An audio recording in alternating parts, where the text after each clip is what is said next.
Listo, compas. Entonces, vamos a continuar nosotros el día de hoy con el módulo 2, que ya un poco hicimos la introducción la sesión anterior. Nuestro objetivo ahora, como pueden ver en pantalla, es la discusión de los modelos clásico-marxistas. Si bien es cierto, esto empata con el capítulo 2 del libro de Blecker y Setterfield, que por cierto aquí les traje en la... Disculparán que no sea el libro en físico, no, son copias, pero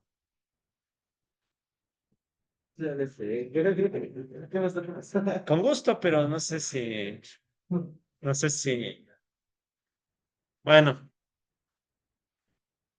no esperaba la respuesta. Bien, no, pero por favor, ahí échenle un vistazo al libro. Bueno, lo que les decía, en este módulo 2 vamos a abordar el capítulo 2, pero yo hice también una serie de modificaciones, porque en muchos pasajes, Blecker y Setterfield, cerrarán el audio, por favor, porque es más mi psicosis, no me gusta escucharme a mí mismo mientras hablo, ¿no? Es como que, ya, muchas gracias. Lo que les decía, ¿no? Blecker y Setterfield, en este capítulo, ellos omiten muchos detalles, ¿no? Que en este caso están hechos en la presentación, están desarrollados. Así que por lo mismo, como siempre, les pido que por favor echen una lectura al libro, pero también estén súper pendientes a lo que vamos a hacer en la sesión. En fin, compas, entonces, bueno, ahí está el plan de la sesión, pero vamos directo. Nosotros, ya la clase pasada, recordarán, hablamos un poco de la idea general que vamos a abordar en este módulo, ¿no? O sea, ya hablamos de los modelos ortodoxos, recuerdan que hablamos del modelo de Solow, también hablamos del modelo de crecimiento endógeno, al menos la idea general. Entonces, ahora lo que queremos es abordar modelos, pero que se inspiren un poco más en estas ideas de autores clásicos como Adam Smith o David Ricardo y particularmente Karl Marx, ¿no? O sea, entonces por eso este nombre, ¿no? Que Blecker y Setterfield le pone a los modelos, ¿no? Clásicos y marxistas. Em, ya la sesión anterior hablamos un poco de esto, incluso para los que están presenciales les trajimos La riqueza de las naciones, que ya vieron es de ladrillo, ¿no? O sea, si tienen, les voy a decir lo mismo que me dijo hace años un profe, y creo que de esta misma materia, no me acuerdo, creo. Decía básicamente que ojalá algún día en sus vidas, aunque sea en la vejez, puedan leerse ese libro, vale la pena. No voy a mentirles, no lo he leído completo, pero sí he leído algunos fragmentos y es bien interesante cómo refleja primero su época, ¿no? Evidentemente estos autores son del siglo XIX o del siglo XVIII, entonces no podemos pedirles que nos den respuestas a todo lo que pasa hoy, ¿no?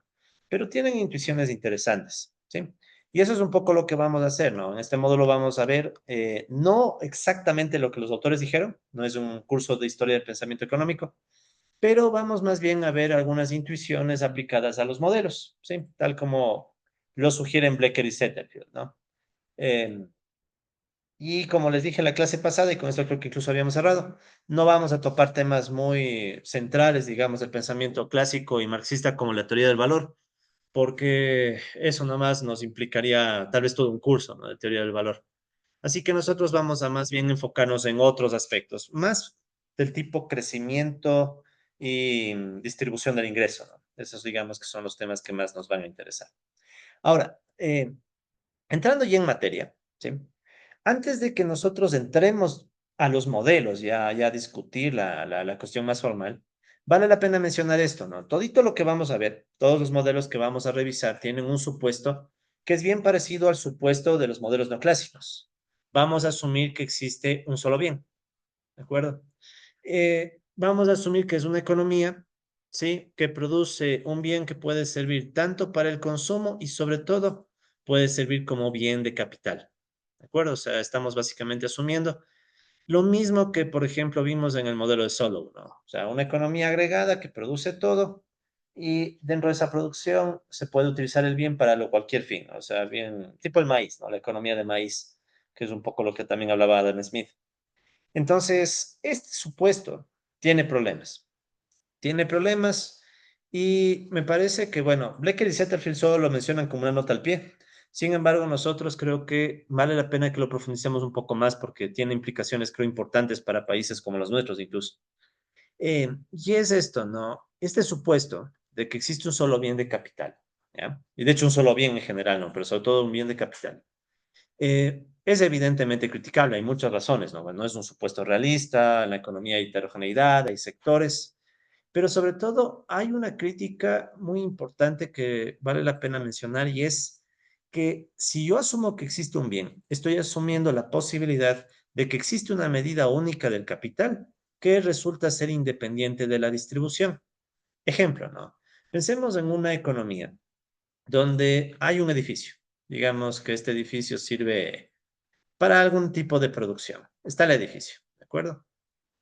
Entonces, implícitamente, cuando asumimos una economía que tiene un solo bien de capital, estamos diciendo que más allá de que pase con los salarios y las ganancias, ¿de acuerdo? Si los salarios suben o bajan, el edificio sigue siendo edificio, ¿de acuerdo? O sea, estamos pensando que el capital va a seguir siendo el mismo sin importar qué pase en el mundo de la distribución. Porque no es que si subo el salario, los ladrillos de los que está hecho el edificio van a cambiar de contextura. O sea, ya el edificio está hecho, está instalado y se supondría que es independiente del salario.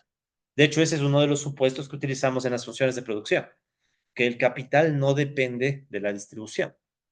Entonces, ese supuesto es válido en el mundo de un solo bien, pero empieza a complicarse cuando nosotros le damos heterogeneidad y le damos más realismo, ¿sí? Esta crítica que les menciono es de hecho la que sirve de base para algo que se conoce como la controversia del capital o también se conoce como la controversia de los Cambridge, que un poco de eso hablamos en sesiones anteriores. Em, Básicamente, ¿de qué se trata esa controversia, no? Quitando un poco los tecnicismos y yéndonos al meollo del asunto. En esa controversia se destacó que, sobre todo si tenemos bienes de capital heterogéneos, ya no es posible aceptar esta idea de que puedes medir el capital, ¿sí? Independientemente de los salarios, o peor aún, que exista una relación inversa entre capital y la tasa de ganancia, que recordarán ustedes, eh, viene como herencia de la teoría de la productividad marginal decreciente. ¿A qué me refiero yo? Si nosotros nos vamos por un momento al modelo más básico de economía, el más básico, ¿no? El de la economía neoclásica, y ustedes piensan, por ejemplo, en la misma función de producción, ¿no? De hecho, hagámoslo mejor acá. Entonces, pensemos en la función de producción, ¿no? Entonces, ustedes saben que en la función de producción, nosotros, especialmente, por ejemplo, cuando digamos, supongamos que tenemos fijo el trabajo, ¿no? Tenemos un trabajo fijo y solo grafico la producción en términos del capital. Entonces yo tengo una función de producción como las que hemos visto en clase, y igual FKL. Omitamos un momento la eficiencia del trabajo, la A. Ya dejémosle como una función de producción. Si yo asumo que el L es fijo y suponemos que solo movemos el capital, ¿de acuerdo?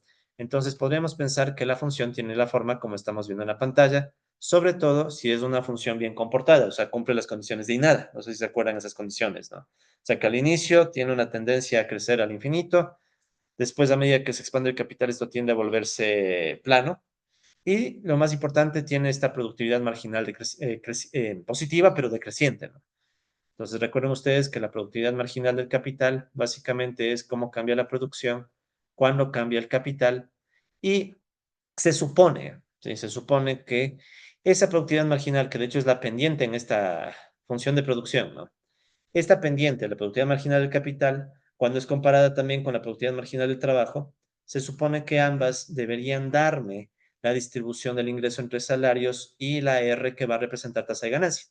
Sí, o sea, eso es lo que nos dice la micro más básica, digamos, la micro uno, incluso de pregrado, cuando estudiamos la teoría del capital o la distribución del ingreso.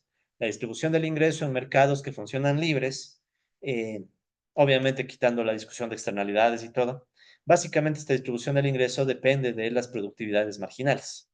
Pero todo eso está, entre otras cosas, asumiendo que existe esta función y que puedo medir un capital que es independiente de los precios, es como el edificio. ¿Sí?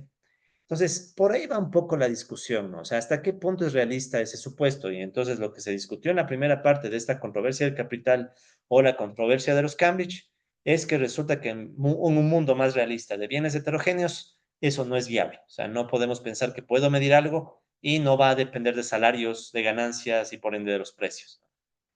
Eh, Básicamente quiero empezar esto hablándoles de la controversia y especialmente hablándoles de esta frase, ¿no? Que viene de un artículo que vamos a ver de dónde es. Pero quiero que leamos la frase porque cuadra casi perfecto para nuestro curso, ¿verdad? Entonces este autor, bueno, autora de hecho, ¿no? Esta autora dice lo siguiente, ¿no? Dice, la función de producción, como la que vimos, ¿no? Hace unos momentos, ha sido un poderoso instrumento de mala enseñanza. ¿Ya? Entonces empezamos mal, ¿no? O sea, resulta que vimos modelo de Solow, modelo de crecimiento endógeno, bien ortodoxos, ¿no? Bien no clásicos siquiera. Y ahorita vengo a decirles vuelta que es un problema, es un problema. De hecho, sigamos, ¿qué dice esta frase? Dice, el estudiante de teoría económica aprende a escribir Q igual FKL. Bueno, nosotros estamos usando Y en vez de Q, ¿no? Pero básicamente es eso, ¿no? Donde L es la cantidad de trabajo, K es una cantidad de capital y Q una tasa de producción. Bueno, nivel de producción. ¿Qué más dice esta persona? Dice lo siguiente, ¿no? Ese estudiante aprende a asumir que todos los trabajadores son iguales y que L se mide, por ejemplo, en horas. Sí, el trabajo medido en horas creo que no es novedad. Todos podemos decir, trabajo tantas horas, tantas horas, tantas horas y las horas se pueden agregar. Si tiene suerte, se le habla sobre el problema de números índice que surge al escoger las unidades en que se mide el producto. Básicamente esta necesidad de encontrar un estándar para medir, por ejemplo, el año base, ¿no? O sea, escoger un año base desde el cual se puede medir la producción. Pero bueno, ya todavía eso se podría pensar que no es tan grave. ¿Qué es lo más grave para esta autora? Dice, y luego se le apura a ese alumno o alumna la siguiente pregunta con la esperanza de que olvide preguntar, aquí me comí, por favor, es una R, ya que olvide preguntar en qué unidades se mide el capital. Y no sé si se acuerdan que en alguna clase pasada justamente nuestra compañera hizo esa pregunta o algo parecido, ¿no? ¿En qué unidades se mide? ¿Ya? Entonces ya se estaba adelantando un poco a lo que ya les iba yo mismo a mencionar, ¿no? Y de hecho, piénsenlo, o sea, más allá de todo, cuando estudiamos el modelo de Solow y cuando estudiamos el modelo de crecimiento endógeno, no reparamos en decir, bueno, cómo mismo se mide el capital. Habíamos incluso hablado, no sé si se acuerdan de esta unidad ficticia de mecanos, como posible unidad de capital, que obviamente no existe, pero fue un término que utilizó Paul Samuelson para justificarse, ¿no? Pero bueno, más allá de eso, terminemos la frase. Antes de que el estudiante haga la pregunta, o sea, en qué unidades se mide el capital, ya se ha vuelto un profesor. Y estos hábitos tan descuidados de pensamiento se transmiten de una generación a otra. ¿Sí? Yo les garantizo que hay muchos estudiantes de economía que en su vida jamás discutieron en el fondo, en serio, cómo se mide el capital. Claro, uno puede decir, pues eso no es gran cosa, solo hay que medirlo en dinero y ya. Pero el problema es que las valoraciones en dinero son muy diferentes. Una podría ser precios de mercado. Otra puede ser por ejemplo, si estamos pensando en edificios, podríamos irnos incluso a los avalúos. O tal vez, ¿qué tal si vamos a la valoración contable? O sea, si ven que incluso en términos de dinero hay diferentes opciones de valoración. Y no es lo mismo valorar un edificio que una maquinaria. Y así, ¿no? Entonces, en definitiva, esta autora, que por cierto es Joan Robinson, ¿sí? Eh, alumna de Keynes, ¿no? Fue profesora en Cambridge, en Inglaterra.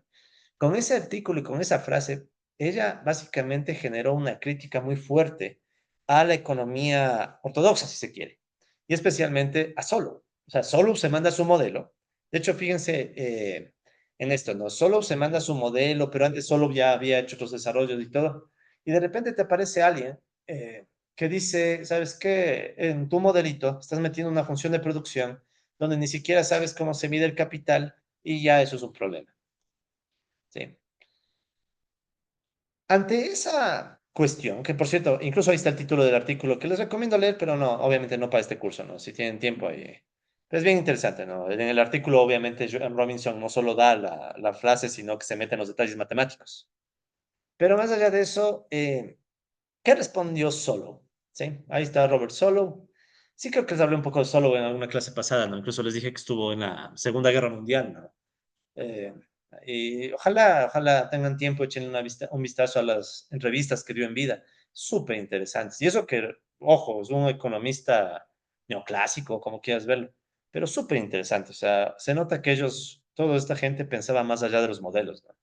Lo malo es que a nosotros a veces nos llegan solo los modelos, pero bueno, o sea, ahora que Internet. Entonces, ¿qué verán lo que responde este señor, ¿no? Robert Solow. Él reconoce que ya, sí, o sea, hay problemas al medir el capital, pero pese a ello, él defendió su modelo, por ejemplo, ¿no? El que estudiamos en las unidades pasadas, y dijo lo siguiente, ¿no? Y también otros desarrollos, ¿no? Los defendió de esta manera. Si Dios hubiera querido que haya más de dos factores de producción, nos habría hecho más fácil la tarea de graficar en tres dimensiones. Bien pragmático, solo dice, o sea, es un supuesto para hacernos la vida fácil, porque caso contrario, ¿cómo hacemos? Si vieron ustedes que hicimos la gráfica de la función de producción en tres dimensiones, ¿no? Con capital y trabajo. O sea, ahora ya podemos.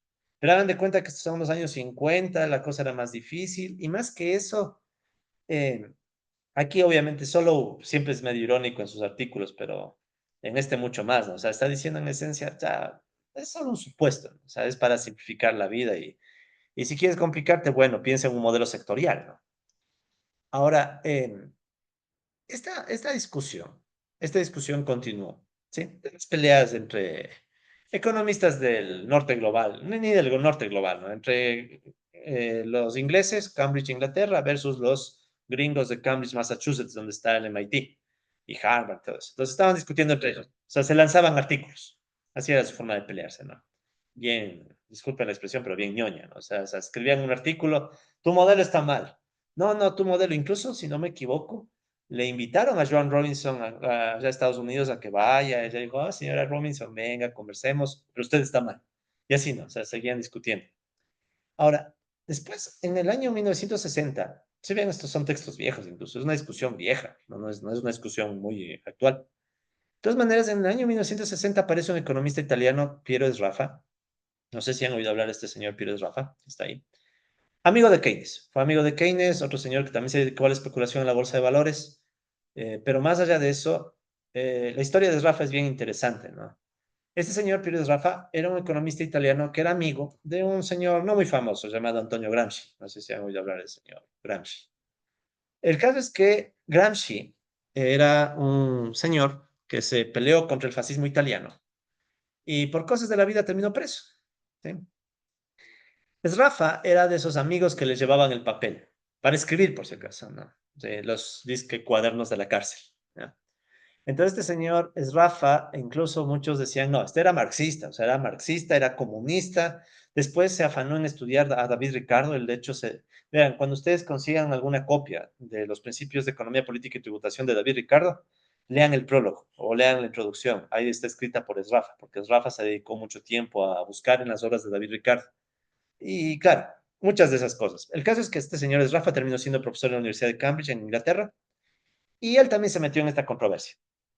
Y de hecho, este señor es Rafa, en 1960 se mandó un libro que se conoce como Producción de Mercancías por medio de mercancías, en donde, según algunos, le hace pedazos a la economía ortodoxa. O sea, le hace pedazos. O sea, en su librito, básicamente, según este señor es Rafa, indica justo eso, que no es posible combinar el supuesto de tecnología constante con una noción de capital como una unidad medible independiente de la distribución. O sea, esta idea de que hay un capital que no depende de la distribución es absurda, según este señor es Rafa, y en el librito se encarga de, según él, demostrarlo. ¿No? Y sobre todo hay dos problemitas que aparecen. De hecho, verán, antes de hablar de los problemitas, sí quiero que le vean el libro, porque el libro, por suerte, creo que sí está en internet. Déjenme ver. Echemos un vistazo. Ya saben, ahora, a ver, es Rafa. En Google, sí, ahorita. Ahí solo las busco y encuentro. Bien, ahora ahora los piratas ya no se reservan nada. ¿No? Ya no funciona. Ahí está por hablar de más. Ya. Vamos al siguiente enlace entonces. Déjenme ver, uno de estos debe tener. El librito. Eso, bien, aquí está. Este es el libro original de Rafa, ¿no? Sí. De hecho, es un librito bien, bien corto. ¿Ya? Igual, otro de esos libros que si ustedes tienen chance, ¿se acuerdan que alguna vez hablamos, en la clase pasada creo que fue del libro de Michio Morishima, ¿no? De la economía de Marx. Igual, ¿no? Este si quieren es más ricardiano ya, porque es Rafa más se involucró en la teoría de Ricardo. Pero él tiene un libro que no es muy complicado a nivel matemático, sobre todo mete álgebra lineal. Sí, pero lo hace, verán, él no era matemático, era economista. Mete álgebra lineal, pero de una forma bien intuitiva, ¿sí? Para un poco demostrar algunas cosas. Ahí pueden ver que hay algunos gráficos y todo. No vamos a revisar, obviamente, el libro de Rafa, pero dentro de este libro, es Rafa aclara dos problemas, dos problemitas que les traje aquí ya resumidos, ¿no? El uno se conoce como reswitching. No estoy muy seguro cuál sería la mejor frase, la palabra en español. O sea, de hecho, estos son temas que casi no se estudian mucho en economía, que no sé ni siquiera una traducción adecuada para el switching, pero bueno, usemos el mismo término en inglés, ¿no? Me gustan los anglicismos, pero por esta ocasión.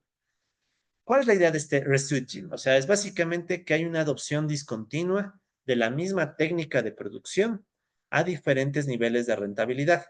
Es decir, cambia la tasa de ganancia del capital. Y resulta que a veces tú puedes volver a técnicas que antes creías descartadas. Ya vamos a ver un ejemplo para hacer esto más fácil, ¿no? Por otro lado, hay otro problemita que se llama reversión del capital, que es básicamente, a veces puede pasar que tú puedes adoptar una técnica más intensiva en capital, incluso cuando el costo del capital es mayor, es más caro, o sea, cuando el capital se vuelve más caro. ¿Qué nos dice la intuición y la economía no clásica, al menos en la versión básica? Si el capital es más caro, ¿qué va a pasar? Voy a tratar de sustituirlo por trabajo. Lo que nos dice este señor es Rafa y otros es, no, necesariamente es así. Puede pasar que otra vez vuelves a tomar técnicas intensivas en capital. Eso se llama reversión del capital. Ahora, como esto está muy abstracto, vamos a tratar de ilustrar esto, estos dos problemitas, empleando un ejemplo planteado por Paul Samuelson. ¿Sí? Paul Samuelson escribió un artículo en donde él habla de estos problemas. ¿Sí? Samuelson, recuerden que está más del lado neoclásico, ¿no? O bueno, ortodoxo o mainstream, como sea. Entonces, vamos a ver este ejemplo. Es un ejemplo bien sencillito, en donde Samuelson lo que hace es tomar una definición de capital desde la perspectiva austriaca, básicamente diciendo, bueno, si nosotros nos ponemos austriacos, hasta el tiempo podría interpretarse como capital. ¿Sí? De hecho, este es un argumento que utiliza von Bauer, por ejemplo, ¿no? Von Bauer fue un crítico de Marx y de otros austriacos, ¿no? Que él decía, los marxistas se equivocan al estudiar el capital porque no toman en cuenta el rol del tiempo. ¿Sí? O sea, el tiempo afecta a las tasas de interés y por tanto no es lo mismo, él decía, pero pongamos una botella de licor. ¿Sí o no que con el paso de los años, especialmente si es vino, qué pasa? ¿Qué pasa con el valor del vino con el paso de los años? Aumenta. ¿Y por qué aumenta si nadie le incorporó más trabajo? Entonces es la típica discusión, de hecho es la típica discusión que hay entre austríacos y marxistas de qué mismo define el valor. Entonces no vamos a entrar en esa discusión, pero vamos a utilizar como ejemplo esta visión del capital como tiempo, perdón, del tiempo como capital, ¿no? Para entender mejor a qué nos estamos refiriendo con los problemas de medición del capital. ¿Ya? Entonces, verán, vamos a considerar un ejemplo bien simplificado, ¿sí? Que lo plantea, repito, Samuelson, es más ilustrativo. ¿Ya? Entonces, verán, consideremos un mundo en donde hay dos técnicas para producir champán. ¿Ya? ¿De acuerdo? Sí, no es que al profe le encante el licor o no me encante, el tema es que ese es el ejemplo, ¿sí? O sea, ya, desde ya, claro, ¿no? ¿Sí? Aunque a veces las clases están muy secas, ¿no? Pues sí, como hablo mucho, entonces, ya hay que hidratarse. Ya, tal vez algún rato hablaremos de eso, ¿no? En todo caso, por ahora sabemos que imaginemos que estamos en un mundo donde hay dos técnicas para producir champán, ¿de acuerdo? Y esas técnicas van a depender del uso del trabajo y del tiempo. El tiempo va a servir de capital, ¿de acuerdo? Sí, para hacerlo fácil al ejemplo. Por simplicidad, vamos a asumir que hay una provisión gratuita de uvas. O sea, aquí vaya a salir algún gracioso a decirme, pero las uvas cuestan. Entonces, ya, las uvas, vamos a abstraer las uvas, ya, para no complicarnos la vida. Entonces va a haber una primera técnica que le vamos a llamar la técnica de producción A, ¿de acuerdo? Recuerden, nuestro objetivo es llegar a una botella de champán, ¿ya? Por eso vamos a hacer que Y sea igual a 1. Se acordarán que usábamos la letra Y para la producción, ¿no? Entonces, para llegar a esta botella de champán, digamos que la técnica A plantea lo siguiente.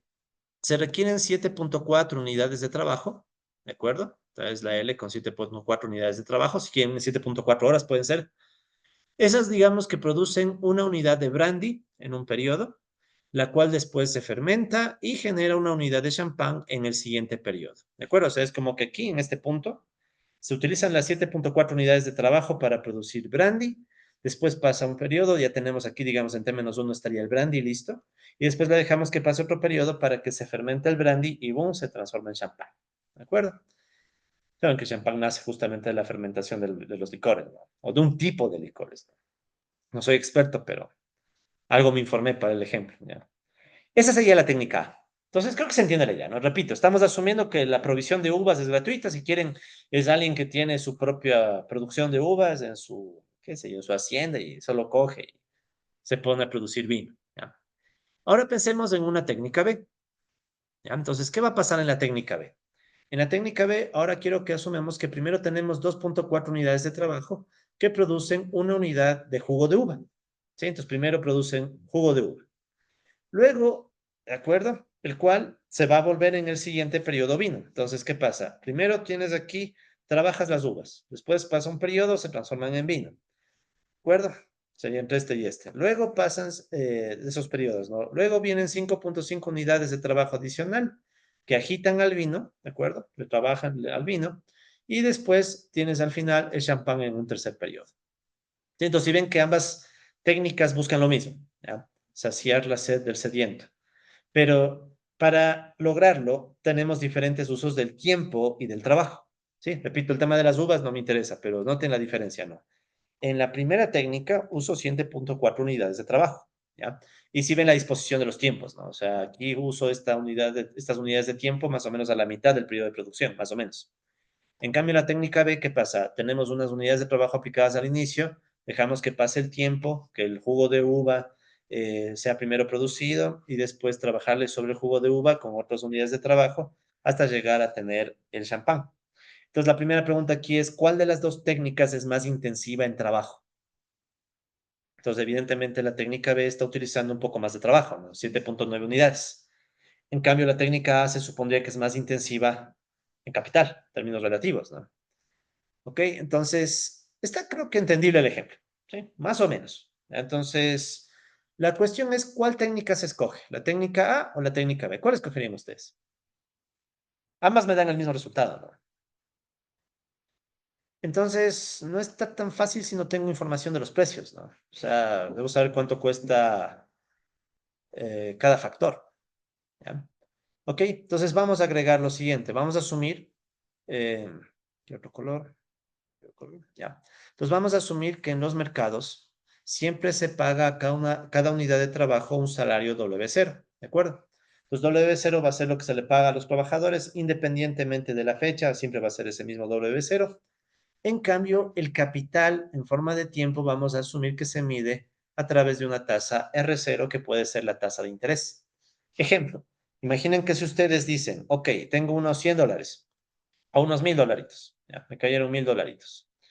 Una opción es no hacer nada y dejar que los $1000 se queden guardados en casa, pero otra opción sería, ¿qué cosa? Tú puedes coger los $1000, poner en un fondo de inversión, pasa un tiempo, digamos que pasa un periodo, tus $1000 están en T.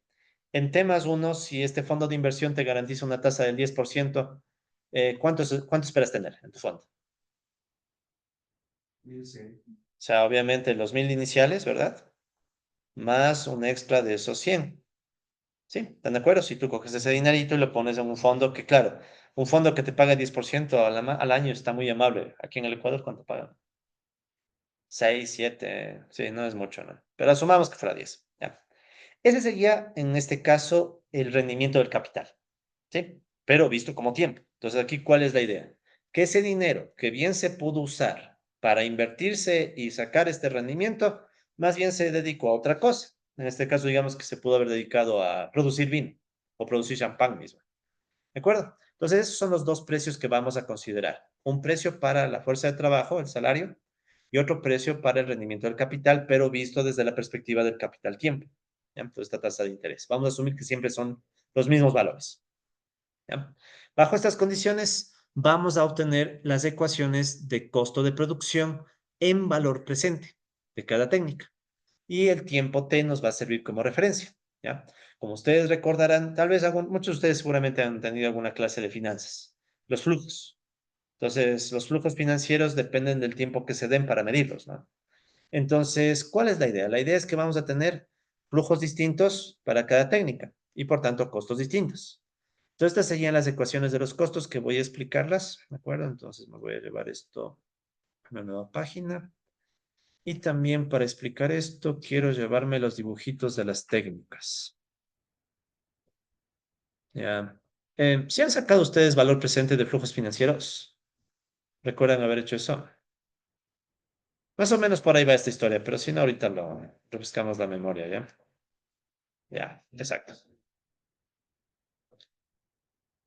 Ok, entonces digamos que tenemos esto, ¿no? Queremos saber los costos que implican la técnica A y la técnica B, ¿ya? En este caso, si ustedes se fijan, el único dinero que voy a destinar es el dinero para pagar salarios, ¿sí? El único dinero que voy a destinar es para pagar salarios. Pero hay una diferencia. En la técnica A solo estoy haciendo un pago de salarios en el periodo T-2. En cambio, en la técnica B, ¿qué sucede? Tengo dos pagos salariales, uno en el periodo T-3 y otro en el periodo T-1. ¿Sí? En este caso vamos a usar el periodo T como el periodo en el que obtengo el producto final para estandarizar. ¿Ya? Entonces, ahí ustedes pueden ver que estamos usando el trabajo, pero también el capital medido como tiempo. ¿Sí? Entonces hay que tomar en cuenta el costo de ambos. Entonces, ¿cómo va esta historia? Si tomo como referencia este tiempo, ¿de acuerdo? ¿Ya? Entonces, digamos que tengo 7.4, vamos con la técnica A, ¿verdad? Entonces, vamos a empezar con la técnica A. Entonces, digamos que tengo 7.4 por W0. Están de acuerdo que sería el gasto salarial. O sea, tengo 7.4 unidades de trabajo a las que les pagaría un salario W0. ¿Ya? Luego de eso, ¿cuántos periodos suceden o pasan hasta llegar al resultado final? Tienes un periodo y luego tienes dos periodos, ¿verdad? Pasan dos periodos. Si yo, en vez de pagar este salario o este fondo salarial, hubiera tomado este dinero y lo ponía en los mercados financieros, después de un periodo, ¿cuánto hubiera obtenido?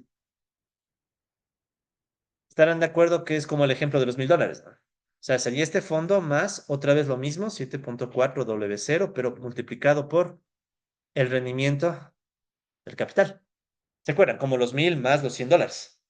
¿Sí? Entonces tengo el fondo inicial más el fondo inicial multiplicado por el rendimiento. Esto también se podría escribir como 7,4 W0 por, ¿sí? 1 más R sub 0. ¿Sí? ¿Estamos de acuerdo? Entonces, eso hubiera sido el dinero que yo hubiera obtenido si en vez de dedicarlo a la producción, lo dedicaba a invertir en los mercados financieros. Es como un costo de oportunidad. Por cierto, quiero hacerle una crítica al concepto de costo de oportunidad, pero eso después. A ver, dejémoslo por aquí. Ya. Pero bueno, en todo caso me entienden, ¿no? Entonces sería el primer R0. Ahora, si asumo que la tasa sigue siendo la misma, ¿qué va a pasar luego de otro periodo? Sería otra vez multiplicado por 1 más R0. Sí lo ven, ¿no? Es como decir, ok, tenía mis $1,000. Pasó un periodo, tengo 1,100. Luego yo podría coger los 1,100 y otra vez invertirlos y obtener rentabilidad sobre los 1,100. ¿Sí? Entonces, en total, ¿cuánto nos queda? 7,4 W0, que sería el fondo inicial, que se hubiera destinado a salarios, por el 1, que se movió parcialmente, ¿ya? Eso, ¿ya?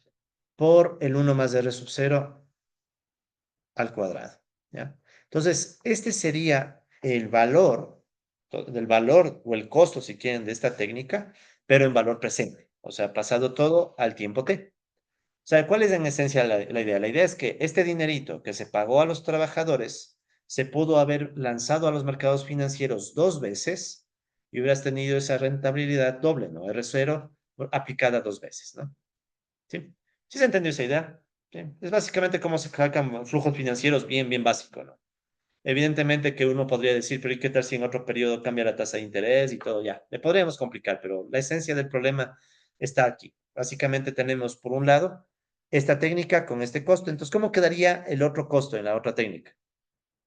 Entonces, fíjense que en la otra técnica tengo dos pagos salariales. Entonces, tengo los recursos que se pagaron con 2,4 W0. ¿Sí? Sería el dinero que se le pagó a este trabajo. Luego, eso llevado a valor presente, ¿qué implicaría? Que el 2,4 W0 pudo haberse ido a los mercados financieros una vez, dos veces, tres veces. Entonces aplicaría la tasa de interés tres veces. O sea, sería esto por 1 más R sub 0 al cubo. Un interés compuesto, ¿no? Como básicamente tener un interés compuesto. Pero ese sería el un fondo. También tengo el otro fondo que está acá. Entonces sería más 5,5 otra vez W0. Y de ese solamente se aplica una vez, ¿sí? Por 1 más R sub 0. ¿De acuerdo? Entonces, ese sería el costo en valor presente de la técnica B. Entonces, ¿cuál es el mensaje? El mensaje aquí primero es, ¿cuál es el factor trabajo? Obviamente es la L, ¿no? O sea, eso no hay dudas. ¿Dónde está el factor capital? En el tiempo. Entonces, si notan que aquí el factor capital, o sea, el tiempo, se distribuye de forma heterogénea. ¿Sí? Ahí está la heterogeneidad del capital, por ejemplo. O sea, vemos que no es lo mismo un dinero invertido hace dos periodos que un dinero invertido hace tres periodos. ¿Sí? Entonces, ese hecho de que sea el dinero invertido en un periodo, dos periodos o tres periodos, hace que el capital se vuelva heterogéneo. ¿Sí? Esto más complicado, un poquito más complicado, es lo que se hace en el mundo financiero. ¿Sí? O sea, Incluso con esto pueden sacar ustedes, por ejemplo, la TIR. No sé si han oído. ¿Qué es la TIR? ¿Alguien ha oído? La tasa interna de retorno, que podríamos decir que sería la rentabilidad mínima cuando uno define un determinado valor base, ¿no? Entonces sería esa rentabilidad mínima que le pides al proyecto, sin la cual básicamente no te lanzas a invertir. Y se podría complicar más, pero obviamente no es nuestro interés ese. Nuestro interés nada más era justificar estas dos ecuaciones de costos. Entonces, la primera que está acá sería el costo a valor presente de la técnica A. Y acá abajo tenemos el costo en valor presente de la técnica B. ¿Ya? Bien financieros. Pregunta, ¿cuál técnica escogemos? ¿La A o la B? ¿Cuál deberíamos escoger? O sea, si les doy solo esta información, el W puede ser cualquier número, 1200, lo que sea. El R igual. Pero con esta información, ¿qué opinan? ¿Se puede decidir? Está difícil todavía. No es tan evidente, ¿no? O sea, sabemos, por ejemplo, que la técnica A usa más trabajo, ¿verdad? Perdón, la técnica B. La técnica B sabemos que usa más trabajo, ¿no? 7,9. Pero esta heterogeneidad del capital nos hace dudar, ¿sí? Entonces aquí sí ya toca usar un poco de matemáticas, ¿no? Entonces, por lógica primero, ¿no? ¿Qué técnica se va a elegir? Se elige la técnica que genere el menor costo a valor presente, ¿no? ¿De acuerdo? ¿Y qué pasaría si ambos costos son iguales? Entonces surge esta palabrita que nos encanta en economía, ¿no? La indiferencia, ¿no? ¿Por qué le llamamos indiferencia? ¿Qué decir? Los economistas somos... ¿Por qué indiferencia? O sea, no había otro nombre, ¿no? Pero bueno, ya, sí se acuerdan que es la indiferencia, ¿no? O sea, esa región límite en la que te da lo mismo A o te da lo mismo B, ¿no? O sea, es como que escogerías cualquiera de las dos técnicas, ¿no? Ahora, antes de hacer este análisis, tomen en cuenta que tenemos una heterogeneidad, ¿no? El costo depende de forma no lineal del rendimiento del capital, ¿sí? Esta no linealidad es la que está reflejando la parte heterogénea, ¿no? O sea, el hecho de que el capital medido en diferente tiempo es distinto, ¿sí? Y si somos estrictos, esto no está tan lejano a cómo se valora el capital ya en el mundo de los negocios. O sea, a veces, si es que quieres medir el capital como flujos futuros, los que hemos hecho flujos financieros ya en proyectos, lo hacemos de una forma parecida, ¿no? Claro que le pones la inflación, le pones supuestos. Algunos de ustedes han usado Crystal Ball, que es una extensión para Excel. Sí. ¿Qué nada más ha hecho con Crystal Ball, compa? Ajá. Claro, yo no puedo asumir distribuciones de probabilidad para el riesgo y tanta cosa, ¿no? Claro, o sea, uno le puede complicar. Sí, o sea, este ejemplo no está tan, no es invención de Samuelson, o sea, así mismo funciona, solo que más complicado, eso quería llegar, ¿no? En fin, entonces, este mismo análisis ya les preparé en el notebook de este módulo, ¿sí? Entonces, vamos a empezar también ya a revisar el notebook, no solo va a ser, el hecho de que sea clásico y marxista no significa que no tengamos tecnología, ¿no? O sea, ¿de acuerdo? Entonces, primerito cargamos el módulo 2. Este es el último archivo que les mandé incluso hoy en la mañana para los que estaban en el grupo de WhatsApp. Y de paso les aviso, también está subido en la plataforma de Blackboard. Ahí voy a subir todito súper en orden, ¿no? ¿De acuerdo? Entonces con eso los compas de Flaxo van a creer que he dado clases bien, ya. O sea, guardemos las apariencias, ya. Eso está más chévere. Ya. Ok, entonces miren lo primero que hacemos, ¿no? Obviamente cargamos los paquetes, ¿sí? Primerito. Luego definimos los símbolos con los que vamos nosotros a hacer el análisis. Entonces ahí pueden ver ustedes que estamos creando tres símbolos. W0, que es el salario. R sub 0, que va a ser la tasa de ganancia. Y el costo en valor presente. ¿De acuerdo? Entonces vamos a tener estos tres, ¿no? Costo valor presente. Y también me creo otro símbolo que se llama la diferencia del costo en valor presente. Pero bueno, ya eso no nos complicamos. Ya, luego, ¿qué tenemos? Ahí pueden ver que se definen los dos costos como ecuaciones. Entonces tengo el costo A, que es una ecuación, costo en valor presente, y aquí pueden ver que está la ecuación justo la que acabamos de explicar, ¿no? El 7,4 W0 elevado al cuadrado, por 1 más 0 elevado al cuadrado, ¿no? 7,4 W0 por 1 más 0 elevado al cuadrado, es el costo A. Y el costo B también es el mismo que ya acabamos de explicar, ¿no? O sea, que está acá. O sea, 5,5 W0 por 1 más 0 es 0, más 2,4 por W0 por 1 más 0 es 0 al cubo. ¿Sí? O sea, son exactamente las mismas ecuaciones, solo que pasadas al Python. ¿Ya? Entonces cargamos las dos ecuaciones. ¿Ya? ¿Y ahora qué queremos? Queremos saber dónde hay indiferencia, ¿sí? ¿Indiferencia qué significaría? O sea, en términos de este ejemplo, la indiferencia sería cuando los costos son iguales, ¿no? Entonces, la indiferencia,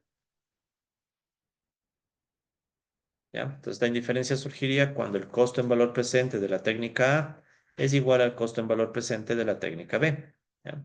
Entonces, evidentemente, cuando la técnica A sea más barata, me voy por la técnica A y así, ¿no?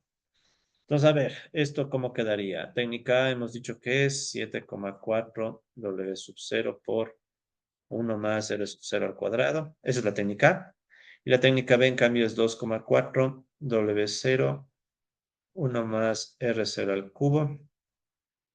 ¿Ya? ¿De acuerdo? Más 5,5 W sub 0, 1 más R sub 0.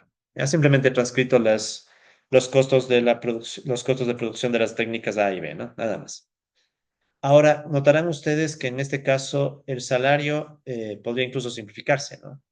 Es decir, ¿quién es el que realmente importa aquí? No es el salario, ¿sí? Sino esa tasa R0, la tasa de interés del mercado, ¿de acuerdo? De todas formas, en el Python, ¿qué está hecho? Entonces, verán, en el Python, lo que hice primero fue resolver este problema. O sea, si yo igualara estos costos, ¿verdad? Y digamos que simplificamos los W0, entonces resulta ser que aquí tengo una ecuación que podríamos resolver para el 1 más R0. ¿Sí? O sea, digamos por un momento que 1 más R sub 0 le llamamos X, digamos X. ¿Ya? Entonces, ¿qué voy a tener aquí? Una ecuación que va a decirme 7,4 X cuadrado igual, ya me cansé los colores, 2,4 X al cubo más 5,5 X, ¿verdad? De acuerdo, entonces, una opción que debemos descartar es que X no puede ser cero, ¿no? ¿Qué significaría que X sea cero? O sea, que uno más R sub cero sea, no puede ser cero, porque ¿qué significaría? Que R0 debería ser igual a menos uno, que esa, económicamente hablando, no tiene sentido, ¿no? Sí, o sea, no va a haber tasas del menos 100%. Como no va a haber tasas del menos 100%, entonces puedo descartar este caso, el X diferente de cero o uno más R diferente de cero, ¿sí? Porque esto no va a pasar. Eso significa que en ambos lados de aquí puedo dividir para X de esta igualdad. Pues, ¿qué me va a quedar? Me va a quedar 7,4X igual a 2,4 X cuadrado más 5,5. Ustedes han hecho cosas mucho más complicadas de lo que me lo dijo su profe de micro que me encontré ayer en el metro. Entonces, ¿a qué es igual esto? Entonces, ¿esto a qué va a ser igual? Va a ser igual básicamente a 2,4 X cuadrado menos 7,4X más 5,5 igual a 0. Bueno, uno de sus profes, porque sé que son dos, ¿no? Uno de ellos. Sí, el profe sabe más de lo que parece, ¿no? Y habló bonito de mí. Habló bonito, no, eso es información confidencial. Que son muy panas de ChatGPT, me han dicho. Ya. ¿Quién no es? O sea, hasta yo también. O sea, ya quién no es. ¿Ah?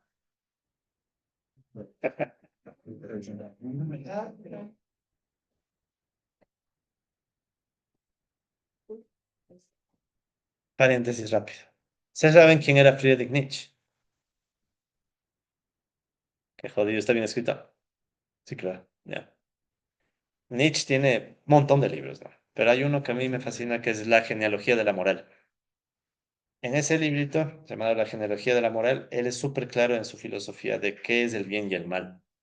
Y básicamente él plantea la idea de que el bien y el mal se definen, ¿de acuerdo? Sobre todo hablemos del mal. Depende del poder. O sea, que no existe una noción absoluta del bien y el mal, ¿no? Sino que el bien y el mal depende de quien tiene el poder y decide. Entonces, llevado esto a la discusión y al ejemplo, depende del profe, porque el profe tiene el poder. Entonces, si el profe cree que es bueno, es chévere usar ChatGPT. Si el profe cree que es malo, está mal usar ChatGPT. ¿Sí? Entonces, no tengo una respuesta absoluta, solo sé que me dijeron que son amigos de ChatGPT. Ya.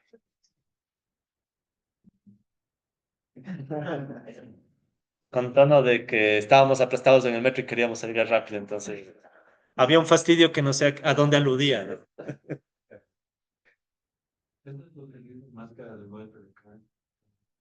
Por favor. Hace años que no escucho eso. A ver, cuéntame, cuéntame, cómo recuerden. Ay, sí, sí. Un maestro en los científicos. Ya. Y más tarde muerto le dice eso, que la justicia, el bien y el mal lo define el poder, y por eso él sirve al gran patriarca del santuario, porque para él servir al poder es lo bueno, mientras que el maestro loco le dice, por eso es bueno, estás mal. Dios, ya me sentí viejo. Es que es vieja escuela, es vieja escuela. Años que no escucho eso. Voy a llorar, chucha. No sean así. No, no va a llorar, pero nostalgia, son lágrimas de nostalgia. Sí. Bueno, entonces, compas, ¿están de acuerdo que este problemita se reduce a una ecuación cuadrática? Algo súper simple para lo cual se pueden encontrar los valores de x. ¿Sí? Entonces, como no quiero perder tiempo, los valores de x están aquí están aquí, ¿no? O sea, primero, bueno, primero se plantean las ecuaciones, ¿sí? Costo A y costo B, y después acá está la solución del sistema, ¿no? Ahí va, que estoy peleado con esto. Ya. Entonces ahí está, ¿no? Básicamente se resuelve el sistema de ecuaciones. ¿Se acuerdan? Para eso teníamos esta función, ¿no? Auxiliar. Entonces, en la función auxiliar macro de solve as the quantities. Entonces tenemos dos igualdades. Con esas puedo resolver igualando costo A y costo B. ¿Por qué? Porque previamente se definió costo A y costo B como la misma CBP. Entonces, si ustedes se fijan, tengo CPB, perdón, bueno, costo en valor, costo en present value. No sé por qué está CPB, bueno, ya. A ver, el profe se fumó algo aquí. CBP es costo en valor presente. Ya, no, que en inglés. Ya, ya disculparán, ya es un cambio mínimo que no. Ya. El caso es entonces que aquí está ya la solución y aquí están las dos tasas de interés, ¿no? Entonces, ¿qué significan esas tasas de interés? Pues miren, la una tasa me salió 0,25 y la otra salió 0,83333. ¿Qué significa eso? ¿Cómo interpreto esos dos valores resultantes? ¿Qué dicen, compas? ¿Qué significan esas tasas? Anotemos de paso, ¿no? A ver, la una es ya las tasas, ¿no? O sea, no es el X, sino ya la tasa, ¿no? La tasa final que resulta de esta ecuación cuadrática dice que la tasa uno, digamos, era, ¿cuánto dije? 25%. Y la otra tasa 2 es 83%. Entonces, ¿qué me está diciendo esto? Que si el capital recibe un rendimiento del 25%, me va a dar lo mismo la técnica A o la técnica B. Y lo mismo si el capital recibe una tasa de rendimiento del 83%. ¿Están de acuerdo? Porque ambas tasas son las que resuelven esta ecuación cuadrática. ¿Sí? ¿De acuerdo? Obviamente cuando reemplacen en vez de X, uno más R, ¿no? Pero es un reemplazo trivial eso. Más bien lo importante, entonces, volvamos a la presentación. Esta no linealidad que ha provocado entonces que tengamos dos valores de indiferencia, no uno, ¿sí? Dos valores de indiferencia. ¿Y cómo se puede ver esto en términos gráficos? Entonces quiero que miren, no, se va a ver mejor en el mismo Python. Entonces verán, aquí les dejé una gráfica. Toda gráfica que les dejo no es porque el profe es buen samaritano, ¿no? De aquí va a haber talleres, entonces. Ya, tienen esta grafiquita en donde pueden ver que se comparan los dos costos, ¿no? El costo en valor presente A y el costo en valor presente B, ¿sí? Y bueno, se puede mover el salario porque, bueno, porque está todo con las ecuaciones originales, ¿no? Entonces, se puede mover el salario si se quiere, pero más que el salario, lo que quiero es que vean qué está pasando con la comparación de costos entre ambas técnicas. En esta región de acá, por ejemplo, ¿quién es el que tiene el costo más alto? ¿La técnica A o la técnica B? La B. O sea, ustedes pueden ver que el costo en el caso B es mayor que el costo en el caso A. Luego se cruzan y después, ¿qué sucede? Salud. Entonces pueden ver que se revierte la historia, ¿no? O sea, ¿qué sucede? Que en esta región intermedia, vuelta a la técnica A, y de hecho hablemos mejor en términos de preferencias. En esta primera región, ¿cuál técnica es la preferida? Economistas, ya. La ¿verdad? O sea, la técnica A va a ser preferida a la técnica B, porque en ese caso la técnica A está con costos por debajo. ¿Sí? Entonces, evidentemente, si hay transición, en cambio, ¿qué pasa en esta región intermedia? La técnica B va a ser preferida a la A. Pero luego, ¿qué pasa cuando sobrepasamos otra vez esa región? Otra vez la A es preferida a la B. ¿Qué está pasando aquí entonces? Si yo estoy moviendo la tasa de interés, al inicio la tasa de interés era 25%. Si yo estoy en la región previa al 25%, escojo la técnica A. ¿Cuál era la más intensiva en trabajo? La B, ¿verdad? La B era la intensiva en trabajo. Entonces, obviamente la A es intensiva en capital. Entonces, ¿qué está pasando? Al inicio, escojo la técnica A, más intensiva en capital.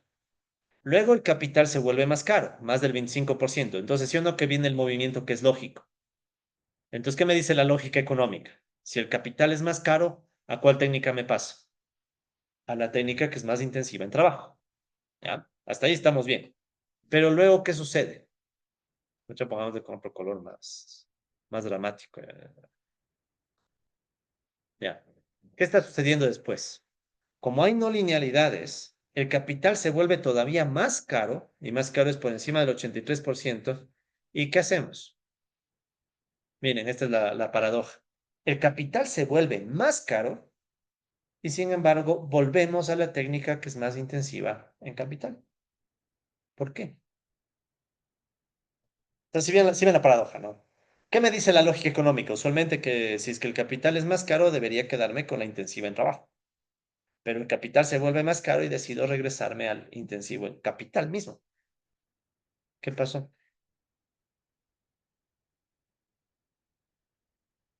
Ya, esto por si acaso es la comparación de costos. Como si ven, se vuelve bien difícil interpretarle. Más abajo les dejo otra gráfica. Esa otra gráfica, en cambio, es la resta de los costos. Es costo de la técnica A menos costo de la técnica B. Ahí se puede ver mejor, ¿no? Sí, entonces ahí ustedes tienen, en cambio, la resta, ¿no? Costo de la técnica A menos costo de la técnica B. Sí, y obviamente el salario solo le cambia la forma, pero al final el mensaje es el mismo, ¿no? Entonces, en las regiones donde esto es negativa, prefiero la técnica con el costo más bajo, ¿sí? Y en cambio, sí está bien eso. Sí estamos bien, ¿no? Hay un error aquí. ¿Encuentran el error? A ver, hay un error. Yo mismo hice y encontré el error. A ver, ¿cuál es el error? Es en los títulos nomás. ¿Dónde está el error? Está al revés la resta, ¿no? O sea, se supondría que es la B menos la A. ¿Ya? Entonces, verán, eso se arregla en un instante, ¿no? Entonces, en vez de costo A, costo B. Sí, que esto hice a la madrugada, entonces es de entender que. A ver, costo B menos costo A. Ya. Ya no les voy a volver a mandar esto, pero en el Infoflax va a estar corregido, ¿ya? Entonces, por favor, si quieren, le corrigen en sus archivos o esperan a la última versión en el Infoflax que hablo en la plataforma de Blackboard, ¿ya? Ahí estamos bien, ¿no? Entonces, ahí sí, costo B menos costo A. Sí, son un tema de etiquetas. Es la misma idea, ¿no? Solo que aquí se puede ver un poco mejor porque estamos sacando solo la resta. Pero más allá de eso, en ambos casos, ¿qué está sucediendo, no? Entonces, ahora sí, estas son las mismas gráficas. Vemos que transitamos de la técnica, como les decía, no. Al inicio, la técnica más costosa es la B, por tanto prefiero la A. Luego pasamos a preferir la B y luego otra vez volvimos a la A. ¿De acuerdo? Es la misma idea, es el mismo mensaje, solo que en diferentes gráficas. Pero viene la cuestión que me interesa, la interpretación económica. Entonces, como decíamos, si el costo del capital empieza siendo menor al 25%, ¿sí? Entonces se elige la técnica A.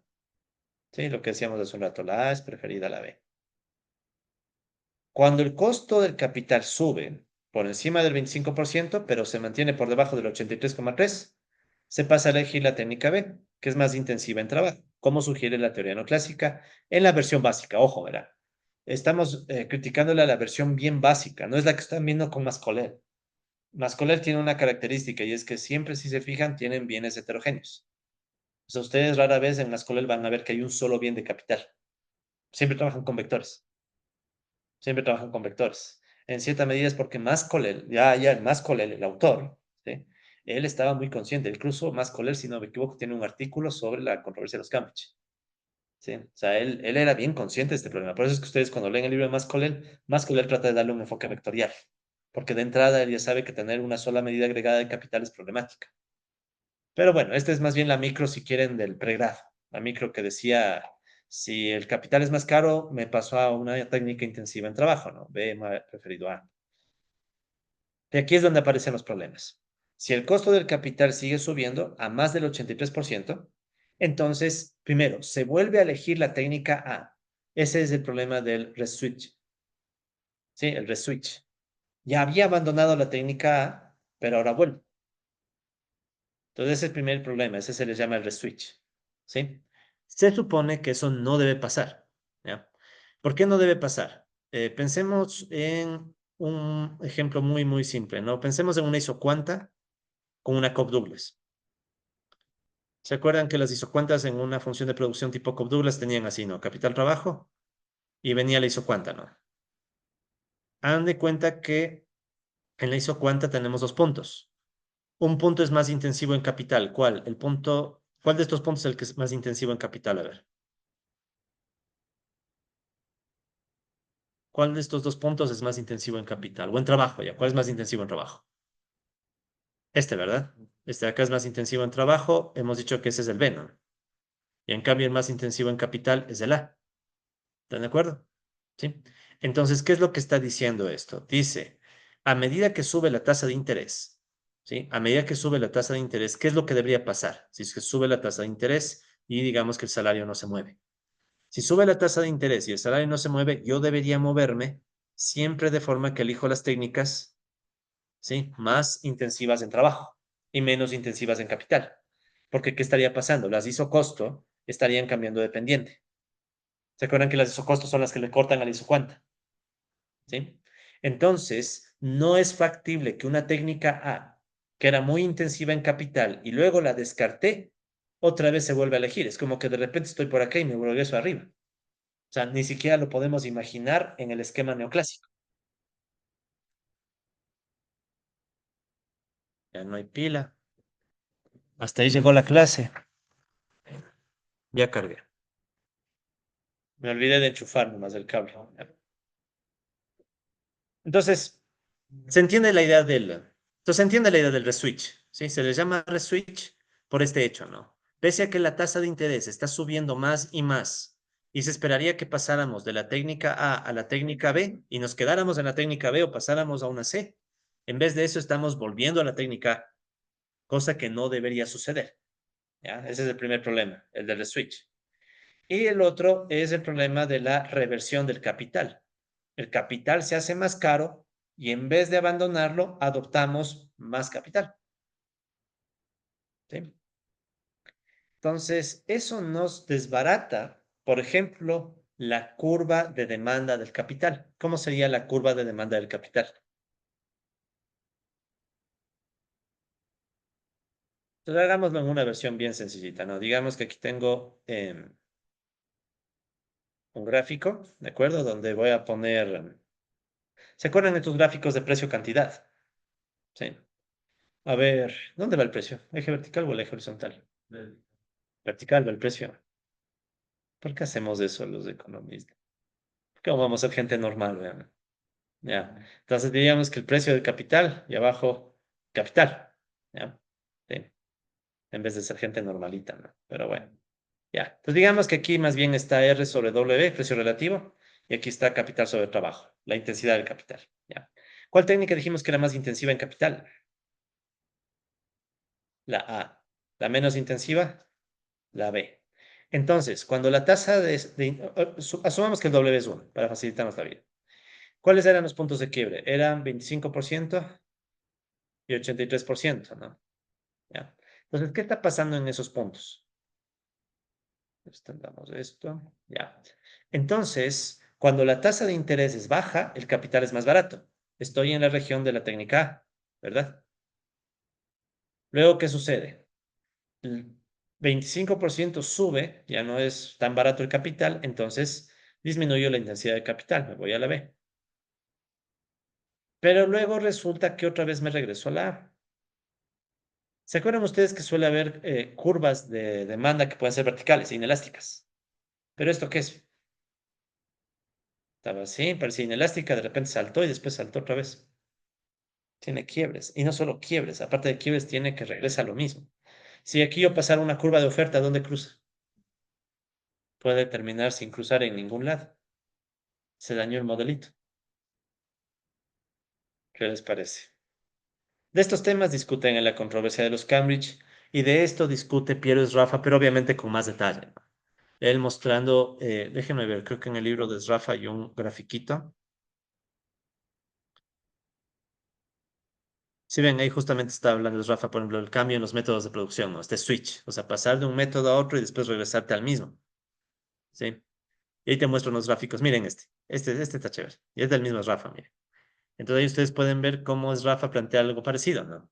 Va cambiando la tasa de interés y tú puedes estar fluctuando a veces con un método uno, otras veces método 2. Y después otra vez método uno, método 2, método uno, método 2. O sea, en pocas palabras, la relación no es lineal. Y esto es más complicado aún de lo que parece. Los economistas muchas veces pensamos demasiado en forma lineal. Si la variable uno crece, la otra debe caer. Si el precio de un bien sube, de enseguida nos imaginamos que la demanda del bien debe caer. Y resulta que depende de la forma de valoración. O sea, ¿sí? Entonces, vean, quiero que leamos esta cita, ¿no? El fenómeno que acabamos de ver, o los fenómenos, ¿no? Pero sobre todo este de la reversión de técnicas, el reswitch, implica más que tecnicismos, ¿ya? Porque uno ya, bueno, ya, pero esto es porque el profe buscó unos ejemplos raros, y en el mundo real esto no importa, ¿ya? ¿Qué dice este señor? Que por cierto es Paul Samuelson. El mismo Samuelson que plantea el ejemplo, dice, esto que acabamos de ver indica que no puede ser universalmente válido el cuento sencillo de Jevons von Bauer. ¿Se acuerdan que hablemos de von Bauer hace unos minutos, no? El austriaco. Jevons recordarán que es marginalista, de los padres de la utilidad marginal. Bixel igual, de la tasa natural de interés y otros.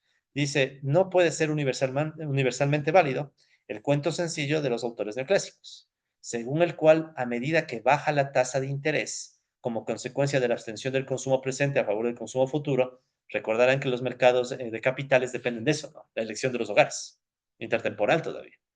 Entonces, ¿qué dice este señor? Que no es válido eso que a medida que baja la tasa de interés, la tecnología se vuelve, en algún sentido, más indirecta, más mecanizada o más productiva. Una forma un poco elaborada para decir que este problemita que acabamos de ver nos jode buena parte de la teoría. ¿Sí? De hecho, el artículo que escribe este señor Paul Samuelson se titula A Summing Up, que en español es algo así como un reconocimiento, casi como de derrota. ¿Sí? O sea, claro que después Samuelson dice, pero espérate, si hacemos un enfoque multisectorial se puede arreglar y todo, pero realmente los problemas que menciona es Rafa son muy serios. O sea, son problemas en donde la teoría básica, de hecho, se han de haber oído, ¿no? Capital se hace más caro, contrato más trabajo. Y al revés, ¿qué pasa si el trabajo es más caro? Contrato más capital. Entonces, toda esa historia, según Samuelson, se va al diablo debido a este tipo de problemas. Ya, esta otra cita es de un autor no tan famoso, pero el caso es que el daño, según este autor, ya fue hecho. Cambridge Inglés declaró victoria, porque recuerden que Rafa también era profesor de la Universidad de Cambridge, Inglaterra, igual que Joan Robinson, los críticos. O sea, básicamente, según este señor, los críticos ganaron. En cambio, otros autores, Levery es un autor neoclásico, estuvo incorrecto, Solow estuvo incorrecto, Summerson estuvo incorrecto, el MIT estuvo incorrecto y por lo tanto la economía neoclásica estaba incorrecta. O sea, todos estaban mal, según este autor. Como resultado, algunos grupos de economistas han abandonado la economía neoclásica y han adoptado sus propias mejoras, que es lo que estamos tratando de ver en este curso. Justo, miren, justo de la economía clásica. En cambio, según este, ¿no? En Estados Unidos y en gran parte del mundo, por otro lado, la economía del mainstream, la corriente dominante, continúa como si la controversia nunca hubiera ocurrido.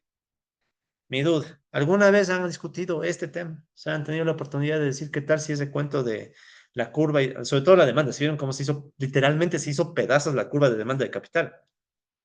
Y eso que hicimos un ejemplo bien sencillito, ¿qué tal un ejemplo más realista? Muchos llegan a plantear que no existe la curva de demanda de capital, porque no se puede ni medir el capital, o sea, hecho pedazos en pocas palabras, ¿ya? Sin embargo, la economía dominante continúa como si nada, ¿sí? Los textos de macroeconomía discuten el capital como si fuera un concepto bien definido, lo cual no lo es, excepto en el caso muy especial del mundo de un solo bien, ¿sí? ¿Qué significaría el mundo de un solo bien en nuestro ejemplo, en este que usamos del tiempo? Sería asumir que todos los trabajos se hacen en el mismo tiempo. Eso sería tener un solo bien de capital. Sí, sí se imaginan, es como que todos estos trabajos se hicieran en el mismo tiempo, entonces todos tendrían la misma tasa de descuento y por tanto serían homogéneos en términos de capital. En cambio, cuando se vuelven heterogéneos y tienes capitales en distintos tiempos, todito se empieza a derrumbar, bueno, a complicar. Yo no soy tan dramático como este autor, pero para generar drama, ¿no? O sea, para que te quedes pensando, o sea, será verdad. El problema de los bienes heterogéneos de capital, lo que acabamos de ver, ¿de acuerdo? También ha sido ignorado en la revolución de las expectativas racionales y en buena parte del trabajo económico. ¿Cuántas veces no hemos visto que hay gente que estima la función de producción con logaritmos? ¿Se acuerdan que hablamos de eso, no? Que uno podría hacer logaritmo natural de y igual beta cero más un beta uno logaritmo natural del trabajo más un beta 2 logaritmo natural del capital más un término de error. Y claro, las cosas se ponen raras cuando resulta que no sabemos qué es el término de error. Se han de haber oído, el residuo de Solow. ¿Qué nombre nomás se le da? El residuo de Solow. Al término de error me refiero, ¿no? El residuo de Solow. A veces también se habla de la productividad total de los factores. Sí, se han de haber oído esos términos, ¿no? Que supuestamente son el sobrante luego de que estimas la función de producción. Pero el problema es, ¿y cómo mediste el capital?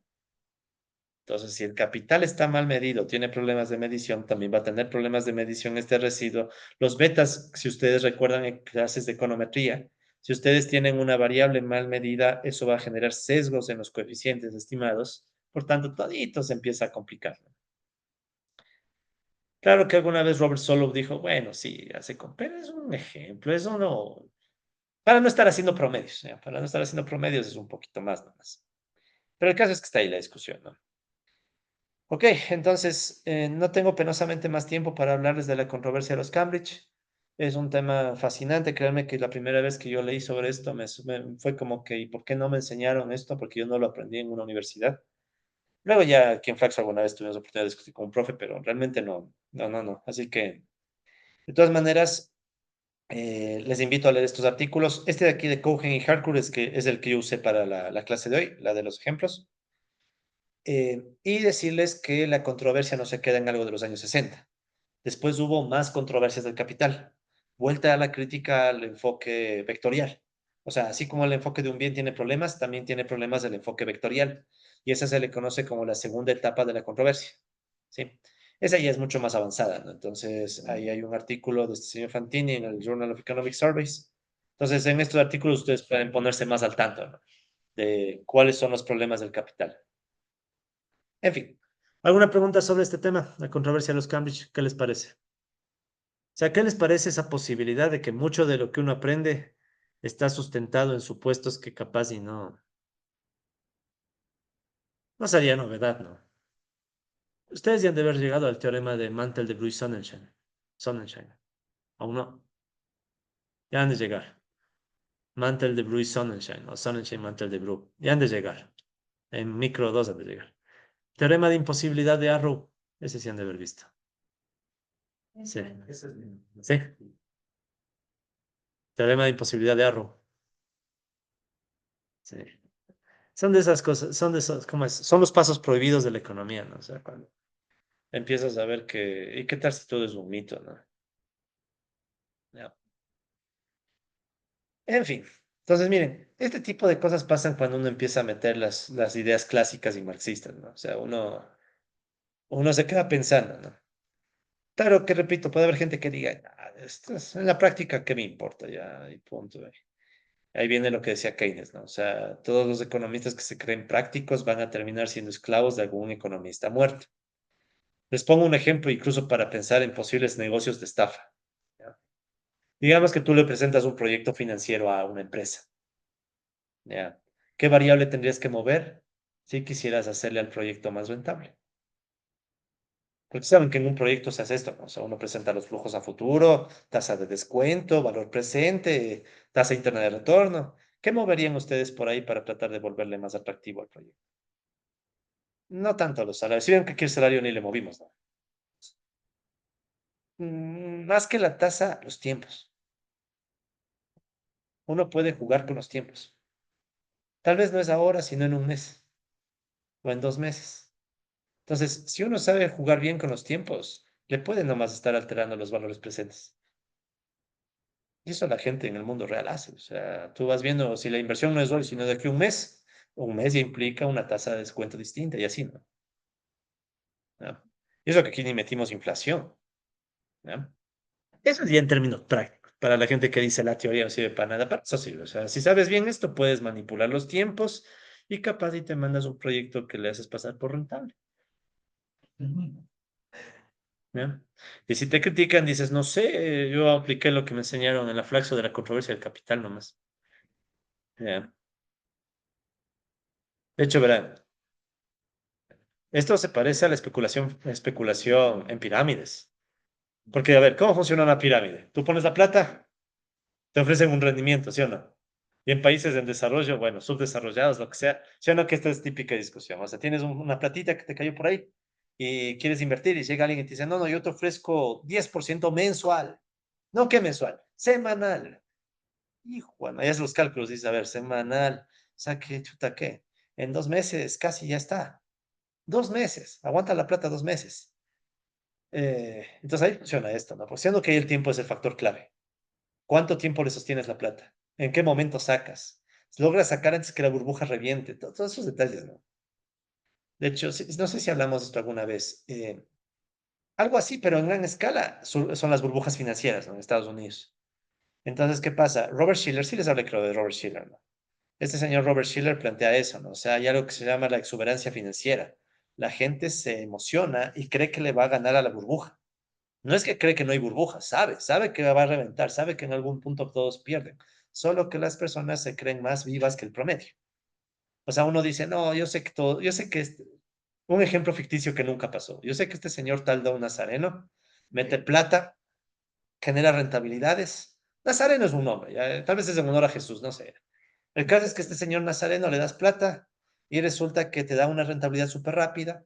Entonces la gente de inmediato no es tonta, se da cuenta que es una burbuja, se da cuenta que es pirámide, algo pasa. Pero ¿qué más dice la gente? Lo que pasa es que yo sí soy pilas. Entonces yo sí voy a sacar la plata antes de que reviente.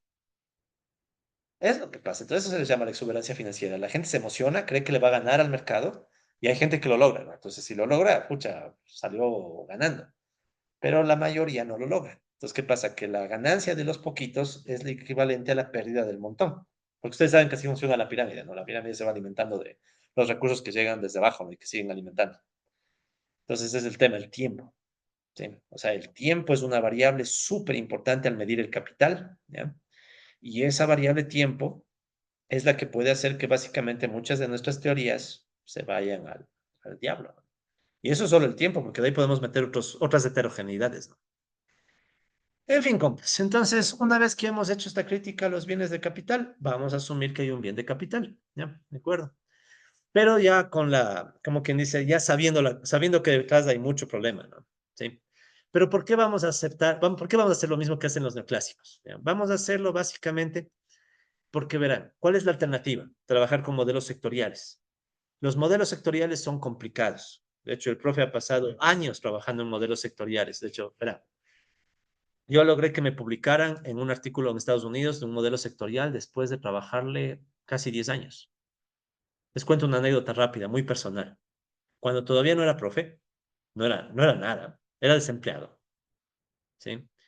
Eh, yo me acuerdo que propuse mi propuesta de investigación de maestría, era hacer un modelo sectorial de ciclos y todo, porque yo antes de estudiar la maestría me había enterado de estos temas. Por mi propia cuenta, ya, por cosas de la vida, ¿no? O sea, me había enterado de estos temas y entonces estaba despechado y quería hacer un modelo sectorial porque decía, no, pues el mundo real es sectorial. Yo me acuerdo que lo propuse y la gente que me escuchó creyó que estaba loco y ya, pues, en vez de hacerme trabajar en investigación, me hicieron trabajar en guardar libros. Ya, pues yo era el que guardaba libros en una biblioteca, que no voy a decir el nombre de la facultad. Claro, había una época en donde a los becarios se les mandaba a guardar libros, a los que no tenían profe, porque básicamente decían, este pobre no tiene futuro. Sí, claro, a mí me pasó eso hace años, ¿no? Ya el cuento que les cuento es viejo ese cuento. Sí. Entonces, ¿qué le pasa? Yo propuse eso. Lo que pasa es que yo quería hacer un modelo sectorial que justamente por esto, ¿no? Como había leído de la controversia de los cambios y dije, no, pues el mundo es sectorial, necesitamos modelos de ese estilo. pero era súper difícil. Y aparte quería que el modelo sectorial tenga ciclos. O sea, era modelo sectorial con ciclos económicos. Más loco todavía. Entonces, 6 meses al abordar libros. Claro. Pasaron como 10 años, más también, no más eso. Bueno, pasaron los años y ya se publicó ese modelo. Y tal vez al final del curso les hablo un poco de ese modelito, ¿no? Que yo hice y se publicó en una revista que se llama Metro Económica. Entonces, es jodido. ¿Sí? Entonces, la alternativa es eso, el enfoque sectorial. Pero requiere muchas cosas. Entonces, por eso, compas, para poder analizar modelos sectoriales, primero debemos ver el modelo básico. ¿Sí? Penosamente es el de un solo bien. Pero ya saben, no se tomarán tan en serio el modelo. Es el mensaje. No se tomarán tan en serio el modelo. Es solo un modelito, pero nos va a acercar a lo que buscan. ¿No? Así que, compas, tampoco se despecharán si en la vida les va mal. Quién sabe, y les vaya a ir peor. Así que, eh, ay, a ver estas clases y pegar a... ¿Ah? No encuentro fallas de mi lógica. Claro.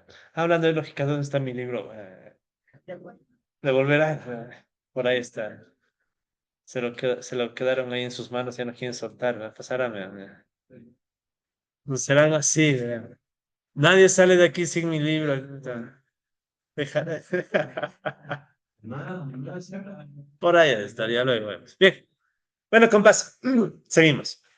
Entonces, una vez que ya tenemos conciencia de que el concepto de capital es jodido, como les digo, ya pues, igual vamos a aceptar que hay el supuesto de un solo bien de capital, pero ya con esa espinita en la cabeza, así como que chuta, no hay que creerle mucho al modelo, pero bueno. Pues bien, vamos a empezar. Entonces, empezamos con los supuestos, ¿ya? Vamos a asumir una economía cerrada, ¿de acuerdo? Produce un solo bien. Espero que la próxima vez que vean un solo bien se acuerden de la controversia de los cambios, ¿no? Entonces, como que ya lo besó el diablo, ¿no? El caso es que una economía cerrada con un solo bien y vamos a asumir que ese bien puede usarse para el consumo o para la inversión. O sea, puede acumularse como capital para la producción futura. ¿Sí? El clásico ejemplo, vamos a asumir que es una economía que produce maíz. ¿Ya? Sí. Ese era el ejemplo que usaban bastante Ricardo y Adam Smith también. De hecho, el que les criticaría esto bastante es Marx. Marx tiene todo un capítulo sobre el dinero. ¿Sí? O sea, Marx es de los primeros en decir, oye, pero el mundo real tiene dinero. Pero solo el hecho de poner dinero, ya vamos a ver, eso lo hemos de ver en el módulo 4 más o menos. Cuando metemos el dinero, los modelitos cambian. Sí, los modelitos empiezan a cambiar bastante. Pero bueno, por ahora no nos metemos en eso. Igualmente, por simplicidad, asumimos que no existe el gobierno y por tanto tampoco hay tributación, no hay impuestos, nada. ¿No? O sea, bien cruda la economía. En términos de tecnología, vamos a asumir cambio técnico exógeno. O sea, la tecnología cambia por factores externos a la economía, como el modelo de Solow, casi. ¿Sí? Casi como el modelo de Solow. ¿Ok? Ahora, si les dijera hasta ahí, estos tres primeros puntos, modelo de Solow. Ya uno para desilusionarse y decir, ya me voy. Pero aquí viene la novedad. Entonces, vamos a asumir que existen dos clases sociales. Bueno, solo dos clases sociales. ¿Ya? Eh, recuerden que en el modelo de Solow y en el modelo de crecimiento endógeno no había clases sociales. Se acordarán que era básicamente los hogares. De hecho, verán, hay unos cuantos. Alguna vez leí alguna audaz que ya no me acuerdo de quién era, pero él decía, a veces los modelos neoclásicos parecen modelos socialistas. ¿Por qué? Porque básicamente si se fijan les tratan a todos igual. A todos les asumes como si fueran el agente representativo. De hecho, parecen modelos más para el socialismo que para el capitalismo. Claro que es un socialismo de mercado, ¿no? Con precios y todo. Entonces, sí escuché alguna vez ese argumento que esto más parece economía para el socialismo, ¿no? La economía de hogares y todo eso. Obviamente que está rebuscado, pero bueno. En fin, compas, el caso es que vamos a asumir dos clases sociales. Esto nos distingue del modelo de Solow.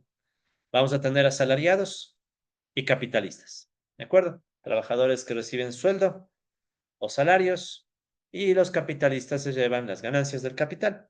¿Ya? Evidentemente que esto es una hipersimplificación, ¿no?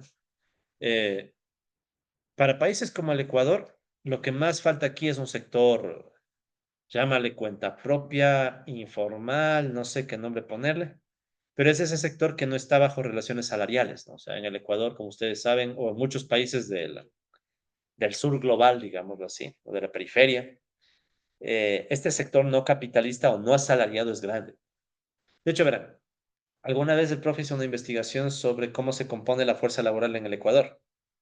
Solo, solo tal vez el 25% de trabajadores entrarían como asalariados en sector productivo, así bien a lo clásico. Porque de ahí, ¿qué pasa? Tienes asalariados, pero en sectores comerciales y tienes cuentapropistas. Cuentapropistas tal vez sean otro 30 o 40, bueno, 30%. Entonces, toda esta gente que trabaja por su cuenta y no recibe un salario, ¿no?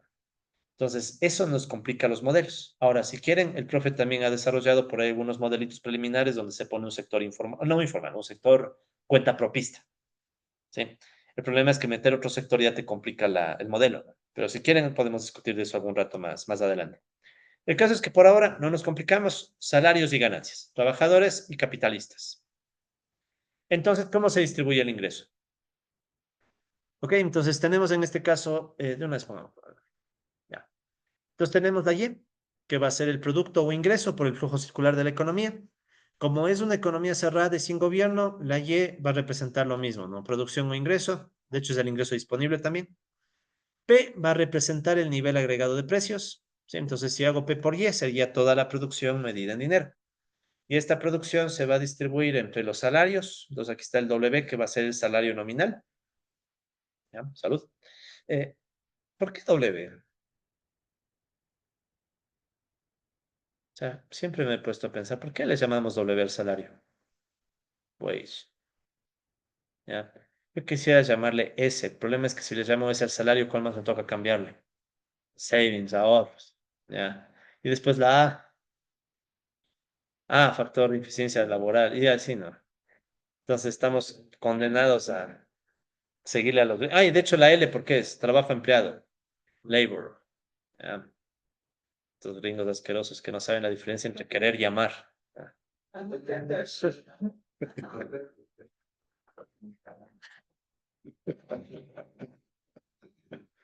En fin. Entonces estamos de acuerdo, ¿no? W es el salario nominal. L es el número de horas de trabajo. ¿Sí? K va a ser el capital. Ya saben, aquí nos hacemos los locos. Un solo bien.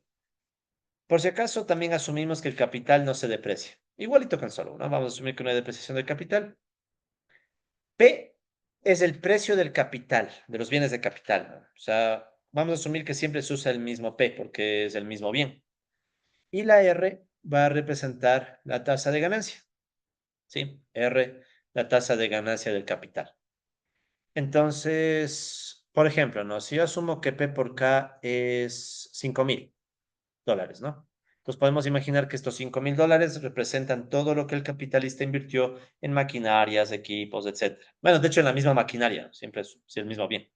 Entonces, ¿qué va a ser R? R, digamos que si R fuera, qué sé yo, 20%, o ya 20%. Entonces, si R es 20%, ¿cuánto es la ganancia del capitalista? Sí, entonces estaríamos hablando que sería, ¿cuánto es que es la ganancia? 2,000. Rendimientos decrecientes, ¿no? Ya. 20% de 5,000, se supondría 1,000, ¿no? Quinta parte, ya. Entonces, ¿qué es ese 1,000? Sería el R por PK, ¿no? Eso representa esta parte. Entonces, de R por PK, ¿sí? Serían las ganancias que se lleva el capitalista de un capital original K multiplicado por su precio, ¿no? O sea, pasado de dinero. Entonces, como pueden ver, estamos asumiendo una distribución del ingreso bien sencilla. ¿Sí? Una distribución del ingreso bien sencilla. Esto es lo mismo que hacen Blecker y Setter. ¿Sí? O sea, yo les voy a seguir a ellos. Ya les aviso en qué punto se le hace un cambio a estas ecuaciones. Pero bueno, eso entonces, compas. Empezamos. Nos vamos a asumir también una función de producción Leontief con coeficientes constantes. ¿Cómo era la función de producción de Leontief? De hecho, adelantemos algunas cosas, ¿ya? Entonces vamos a asumir que Y es igual al mínimo entre el uso de trabajo y el uso de capital, ¿sí? Aquí una pequeña observación. Aquí pueden ver que está esta UN, ¿sí? Me voy a explicar de qué se trata la UN, pero empecemos por, primeramente, explicar A sub cero, ¿ya? Vamos por partes para ir en orden. Entonces, A sub cero, si se fijan, es este coeficiente que viene en la parte de abajo de la función de Leontief, que está acompañándole al factor trabajo, ¿sí? Entonces, A sub 0 va a indicarme la ratio trabajo-producto. ¿Cuánto trabajo se requiere por cada unidad de producción? ¿De acuerdo? En cambio, la 1, ¿sí? Va a indicarme la ratio entre capital, K, y Y sub K, que es el capital, perdón, es el producto, pero de capacidad plena. No sé si se acuerdan que tuvimos esa discusión, ¿no? O sea, que nosotros podemos pensar en uno de los factores como el que limita el crecimiento económico, ¿no? Entonces, en este caso, el capital define un producto potencial Y sub K, de capacidad plena, ¿no? Luego también definimos la tasa de uso de capacidad instalada. Entonces, esta capacidad de uso, ¿qué está haciendo? Está comparando, esta una, compara la producción efectiva, o sea, lo que realmente vemos, versus Y sub K, que es la producción potencial, asumiendo que usáramos todo el capital instalado. ¿Ya? Entonces, con eso quiero que... bueno, y de paso, ¿no? De aquí en adelante, vamos a asumir que existe un nivel normal de uso de capacidad instalada. ¿Sí? Entonces, esta U no va a ser cualquiera, vamos a asumir que coincide con un valor normal. ¿Cuánto es ese valor normal? Depende. ¿Sí? Entonces, recordarán que incluso en clases pasadas discutimos esto, ¿no? Las empresas pueden tener incentivos a dejar cierta capacidad instalada libre o, digámoslo así, ociosa para responder a la demanda. O sea, por ejemplo, ahorita, ¿cuánto será la capacidad instalada que está ociosa en este laboratorio? Más de la mitad, ¿no? Sí, en compensación de los ociosos que no vinieron. A ver, ¿cuánto es? Pongamos el 50%. Entonces, ese 50% de espacio serviría para cubrir demanda que de repente puede surgir, ¿no? Entonces, ese vamos a considerar que es normal, o sea, que hay un uso de capacidades normales, ¿ya? Y entonces, empatemos esto con la función de producción. ¿Qué nos está diciendo la función de producción? Mira, tengo este capital, pero de este capital no voy a usar todo. ¿Cuánto voy a usar? Solamente lo que me diga el uso de capacidades.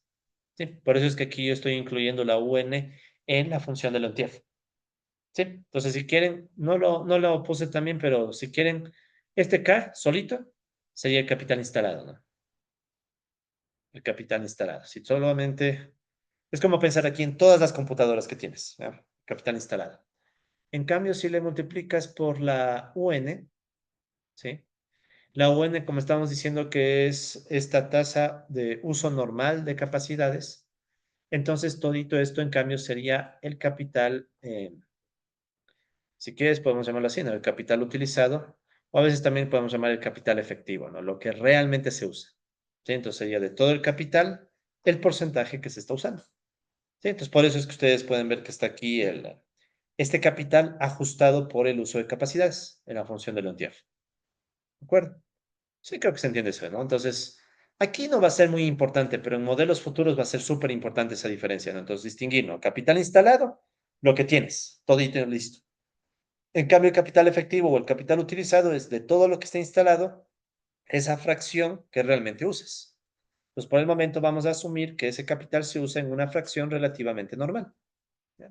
70%, 80%. O sea, de hecho, así especulando, ¿no? En un restaurante, ¿no? Pensemos en una calle transitada, por ejemplo, esta ciudad. ¿Cuánto será el uso normal de capacidad? El normal. O sea, incluso depende de la fecha, ¿no? O sea, digamos una temporada, ya pensemos agosto, el mes que recién pasó, ya. Pensemos en un agosto, vacaciones. Este uso de capacidad instalada tal vez aumente en ciertos negocios. Eh, restaurantes, licorerías, pizzerías, todo eso, ¿no? En cambio, ¿qué pasa? Que en otras épocas del año tal vez baja, ¿no? O sea, la UN también puede ir cambiando, ¿sí? O sea, no es un número necesariamente fijo. Puede ir cambiando dependiendo de otros factores, pero bueno, ya hablaremos de eso si hace falta. Entonces, verán, haciendo algunos ajustes, ¿sí? Entonces, por cierto, ¿no? Todo lo que les estoy diciendo también está en el notebook, ¿sí? De hecho, en el notebook ya pueden ver que estamos en lo mismo, los 2.2 esquema general, ¿sí? Es justamente esto, ¿no? El esquema general que estamos viendo ahorita, ¿ya? Sí, estamos con la misma numeración. Y están ahí las ecuaciones desde la 2.1, deberían estar. Bueno, está la definición de términos, ¿no? Entonces, una serie de términos que se van a usar. Ustedes ya saben, ¿no? O sea, esos términos son los que se van a utilizar a lo largo de este módulo. Y ahí van las primeras ecuaciones, ¿no? Entonces ahí pueden ver que están las primeras 6 ecuaciones. ¿sí? Tal como están en las láminas. ¿Sí? Ahí están las primeras 6 ecuaciones. Como les dije ya en sesiones anteriores, ya no voy a explicar línea por línea, más bien solo les voy a ir mostrando lo que hay, ¿ya? Porque ya es lo mismo, ¿no? Ya saben, con SP.EQ declaramos las ecuaciones y todo eso. Muy bien, entonces, ¿qué es lo primero que podemos hacer? A ver, podemos hacer lo siguiente, ¿no? Dice, si combinamos la 2 4, a ver, ¿dónde estás? 2 4, 2 4, 2 5 y 2 6. Dice que vemos lo siguiente. A ver, KY es igual a 1 sobre UN. A ver, veamos, no voy a hacer todos los desarrollos que están en las láminas, ¿no? Pero ahorita solo para ilustrar un poco, ¿no? Entonces, si quieren, podemos partir de... Bueno, hay muchas opciones, ¿no? Podemos partir de acá, ¿no? Entonces voy a tomar la ecuación 2,5. Entonces en la ecuación 2,5 ustedes pueden ver que U es igual a Y sobre Y sub K.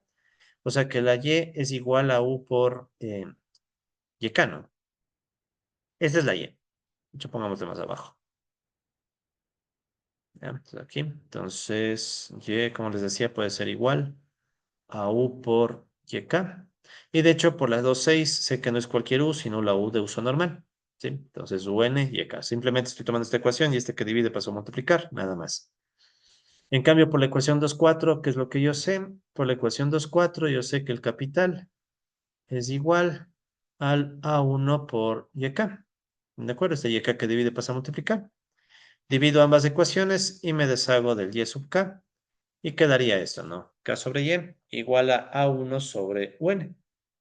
¿Sí? ¿Estamos de acuerdo? Nada del otro mundo, ¿no? Simplemente es un juego con los términos, ¿no? ¿Ya? ¿Qué es lo que más bien me interesa mostrarles? Entonces, ¿vieron cómo usé estas 3 ecuaciones? Y con esas 3 ecuaciones deduje la ecuación 2,7. ¿Ya? Entonces, a lo largo de esta presentación está así, ¿no? Se mencionan las ecuaciones que se usan para las deducciones, pero lo más importante, la misma lógica se aplica en el notebook. Entonces, en el notebook, ¿qué tenemos? Pues miren, la ecuación 7, ¿cómo se obtiene?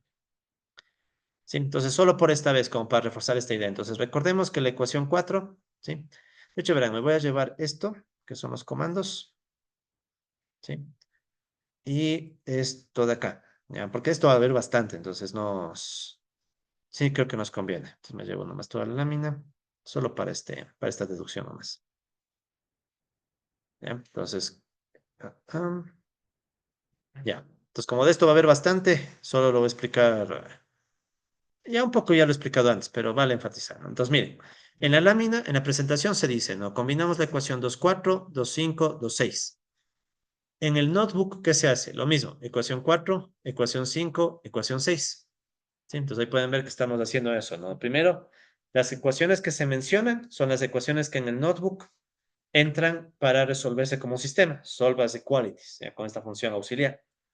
Luego toca ir diciendo que se despeja, ¿sí? Entonces miren qué estamos haciendo. Despejo la U. Entonces, ¿qué es lo que está haciendo internamente Python? Primeramente coge y dice U, sé que es igual a UN. Eso usó ¿cuál ecuación? Para hacer eso tuvo que usar la ecuación 6. Luego, ¿qué está haciendo el Python? Dice despejo YK. ¿Qué es YK? YK es igual. Entonces, si ven que aquí está hecho de otra forma, pero la idea va por ahí, ¿no? YK es igual a Y sobre U.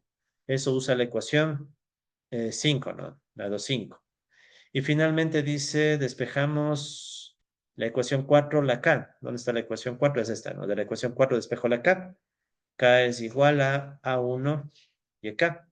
Entonces, ¿qué está haciendo Python? Lo que está haciendo Python es, primero despejo la K, después aquí el YK reemplazo por lo anterior, sería 1 por Y sobre U, ¿verdad?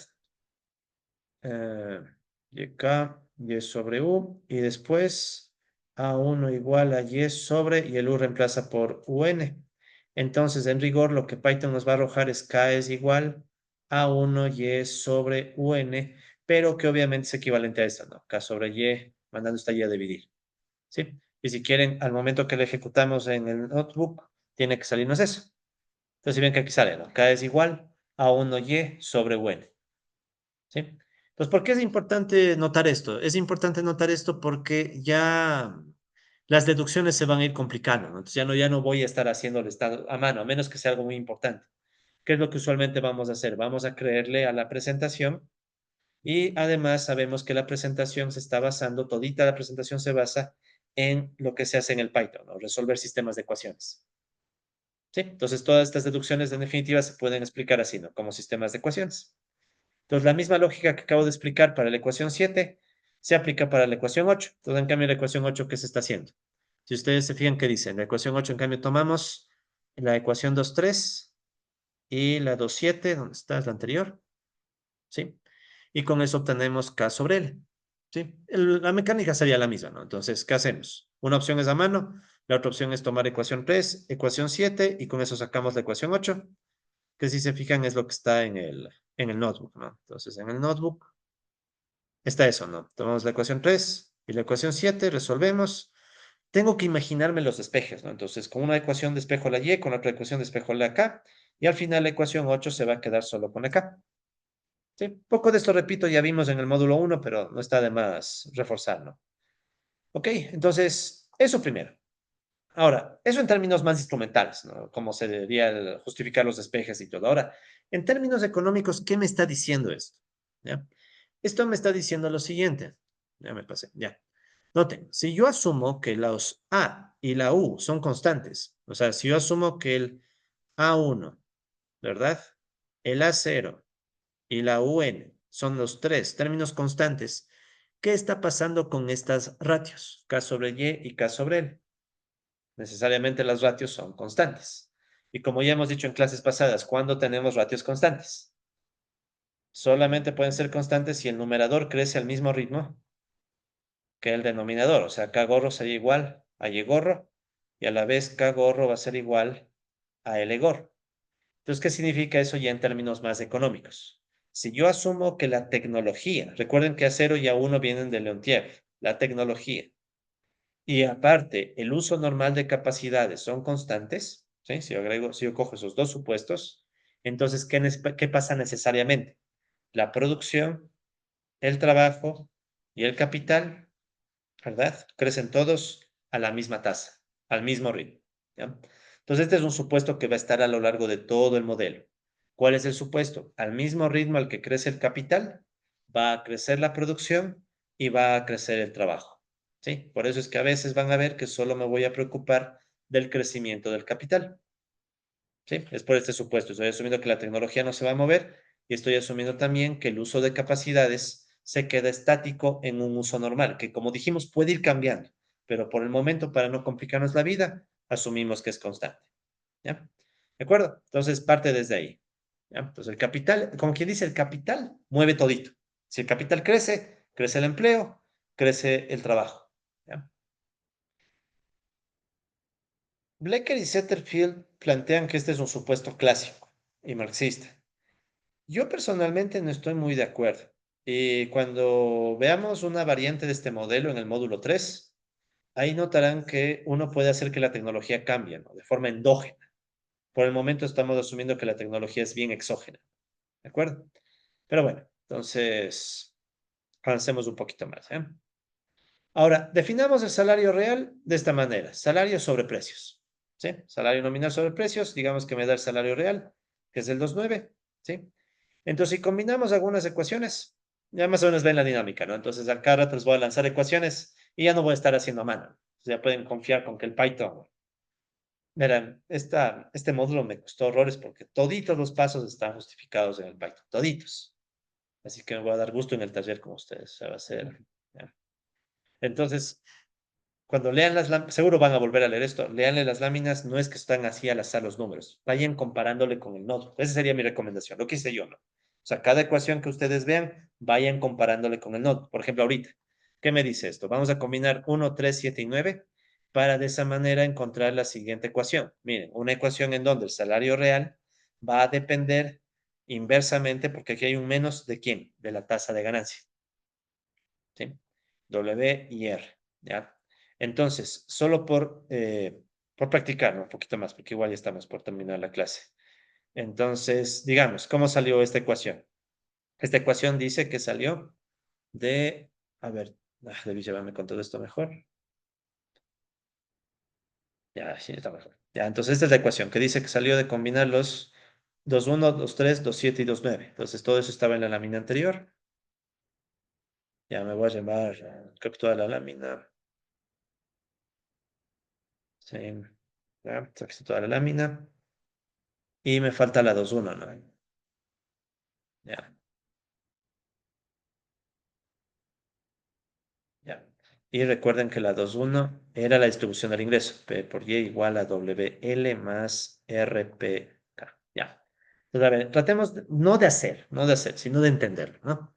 A ver, dice 2.1, sería esta ecuación, la 2.1. La 2.3 es esta de acá, ¿ya? La 2.7 es esta de aquí, ¿ya? Y la 2.9 es el salario real, que no anoté, ¿ya? Ya, el salario real, ya.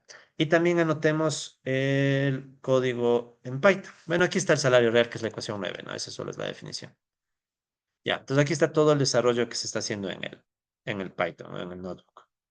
Se me llevo esto también, ya. Entonces, reforcemos un poco esta idea de qué se está haciendo, ya no tanto de hacer, sino de qué se está haciendo. Entonces, noten, ¿no? Hemos dicho ecuaciones 1, 3, 7 y 9, entonces aquí pueden ver que están ecuaciones 1, 3, 7 y 9 para resolverse como un sistema, ¿ya? Entonces, ¿qué está pasando? ¿Qué está haciendo Python internamente? Una de estas ecuaciones me permite despejar el capital, ¿sí? Una de estas ecuaciones me permite despejar el capital. Otra de las ecuaciones me permite despejar Y, otra el salario nominal y la primerita, el salario real, ¿sí? De hecho, vamos haciéndole por colores, ¿ya? Vamos desde el final, vamos desde la primera. ¿Cuál me servirá para encontrar el salario real? Obviamente, la 2.9, o sea, la ecuación 9. Luego, ¿cuál me sirve para encontrar el salario nominal? Hay algunas opciones, pero... Ah, no, no hay mucho, ¿no? ¿Cuál me sirve para el salario nominal? La 2.1. Entonces estoy usando la 1. Luego, ¿cuál me sirve para el Y, para el ingreso? Entonces, para el ingreso me puede servir la 2.3 o la 2.7, cualquiera, ¿no? Pero si ya usé la 3 para el ingreso o producción, ¿verdad? Entonces lo que me falta es qué cosa? Usarla, ya para el capital, usaría la 7 y la 7 es esta que sí permite, ¿no? Entonces miren, es como que con la 7 despejar el capital, ¿sí? Con la 7 despejo el capital. ¿Qué más? Con la 3, ¿qué despejaríamos? Con la de 3 despejaríamos la Y. Con la 1 despejaríamos el salario nominal, el W mayúscula, y después todo reemplazaríamos en la 2.9, que es la W minúscula, o sea, el salario real. Entonces ya no voy a hacer eso a mano, sino que cuando ejecuto, ahí van a ver que, bueno, el orden a veces cambia, pero van a ver que sale. Entonces, si ven que aquí está esta ecuación, una ecuación que me indica que hay una relación inversa entre el salario real y la tasa de ganancia, ¿sí? Entonces, desde la próxima sesión, ¿qué voy a hacer? Voy a ir avanzando, ¿sí? Mucho más rápido, ¿de acuerdo? Ya no voy a explicar esto, pero quiero que ustedes guarden en mente este procedimiento, ¿sí? Para cuando ustedes revisen con más calma el notebook, porque obviamente aquí no lo podemos hacer, pero si ustedes revisan con más calma, van a ver que sigue esa lógica y empata con las láminas, ¿sí?